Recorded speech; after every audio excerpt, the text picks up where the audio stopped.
మీలాగా ఒక రోజు కూర్చొని ఈ ప్రోడక్ట్ గురించి విని తెలుసుకొని ఈ ప్రోడక్ట్ నేను వాడి రిజల్ట్ చూసి ఈ కంపెనీలో వర్క్ చేస్తున్నాను సార్. నేను ఈఎస్ఐ హాస్పిటల్లో విజయవాడ దాంట్లో కాంట్రాక్ట్ బేసిక్ జాబ్ చేసుకుంటూ దీంట్లో వర్క్ చేస్తున్నాను సార్. ఈ కంపెనీలో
జనవరి మంత్ 4,27,000, ఫిబ్రవరి మంత్ 7 లక్షల రూపాయలు.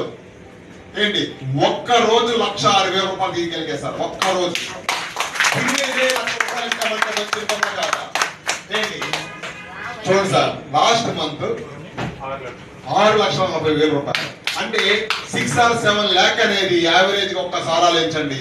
ఈ కంపెనీలో నేనేమేమి పెట్టుబడి పెట్టాను, నాకు కావాల్సిన ప్రోడక్ట్ ఆ రోజు నేను కొనుక్కొని వాడుకున్నాను. ఆ రోజున మా డాక్టర్ చెప్పిన దాన్ని బట్టి నేను ఈ కంపెనీ ప్రోడక్ట్ వాడకుండా నేను ఇంకేదన్నా సరే తగ్గడానికి ఏదో హాస్పిటల్కి వెళ్ళు ఏంటి లేదా ఆశ్రమంకి వెళ్ళు ఆ ప్రయత్నాలు కూడా అయింది. ఏంటి 2 లక్షల రూపాయలు ఫీజు అడిగారు, 2 నెలలు ఉండాలన్నారు. ఆ 2 లక్షలు ఫీజు కట్టి 2 నెలలు ఉండి కొంచెం తగ్గించుకున్నాను అనుకోండి, నాకేమొచ్చేది? ఓకే తగ్గేవాడిని అంతే. కానీ నన్ను చూసి నవీన్ గారు అడిగాడు అనుకోండి, అడిగితే నేను చెబుతాను మన ఆశ్రయంకి వెళ్ళని చెప్తా. నాకేమైనా వచ్చిందా? ఏమి రాదు. ఏంటి ఏమీ రాకుండా ఇక్కడ నేనేం చేశాను, నా రూపురేఖలు మార్చుకొని నా ఆరోగ్యాన్ని కాపాడుకున్నప్పుడు నన్ను చూసి అడిగిన వ్యక్తులకే చెప్పాను సార్. ఎవరికి ఏం చెప్పాలి, నేను బయటకు ఓపి బిజినెస్ ఏం చేయాల. ఏంటి మనం మార్పు చూస్తారు కదా, మార్పు చూసి అడిగిన వ్యక్తులు చెప్పే కోణంలో ఏంటి మనకు వచ్చిన ఇన్కమ్. అంటే ఇక్కడ ఈ కంపెనీలో ఇప్పటి వరకు ఈ ప్రోడక్ట్ మీద ఎక్కడ ఎంఆర్పీ లేదు. కీ బోనస్ అంటే ఏంటి అంటే రిజిస్ట్రేషన్ బోనస్. మీరు ఎవరినైతే స్పాన్సర్ చేస్తారో అతను ఇన్వాల్వ్ అవ్వాలి అంటే అతను అప్లికేషన్ ఎవరు రిజిస్ట్రేషన్ చేయాలి? ఫర్ సపోజ్ ఈరోజు సార్ వచ్చారు, ఈ సారు ఎక్సైజ్ పర్సన్ ద్వారా ఇంట్రొడ్యూస్ అయ్యారు. ఈ సార్ని ఈ కంపెనీకి ఇంట్రొడ్యూస్ చేయాలంటే ఎవరు రిజిస్ట్రేషన్ చేయాలి? ఇప్పుడు ఎవరైతే స్పాన్సర్ చేశారో వాళ్ళు మాత్రమే రిజిస్ట్రేషన్ చేయాలి. అతను రిజిస్ట్రేషన్ చేసేందుకు కూడా కంపెనీ మళ్ళీ అతని నుంచి కమిషన్ ఇవ్వడం జరుగుతుంది. ఫర్ సపోజ్ మనం బేసిక్ లో ఉన్నాం. మనం బేసిక్ లో ఉన్నప్పుడు 1% క్వశ్చన్ అడుగుతా. మీరు ఏదైతే ఫుడ్ తింటున్నారో అది ఎనర్జీగా ఎలా మారుతుంది ఎవరైనా గమనించారా? అంటే నేను అడిగే క్వశ్చన్ మీకు అర్థమవుతుంది అనుకుంటా. మనం తింటున్న ఫుడ్ అది మనకి ఎనర్జీగా ఎలా మారుతుంది ఏ రోజైనా ఆలోచించారా? అవునా కదా? ఇది దేవుడి సృష్టిలో ఒక విధంగా చెప్పచ్చు. అవునా కదా? ఈరోజు మన తెలుగు రాష్ట్రాల్లో ఈ డైనస్ గ్లోబల్ ని తీసుకొచ్చిన వ్యక్తి the great leader, so our gold star rank achiever mister Shankarrao గారు. ఒకసారి గట్టిగా చెప్పండి. సో అలాగే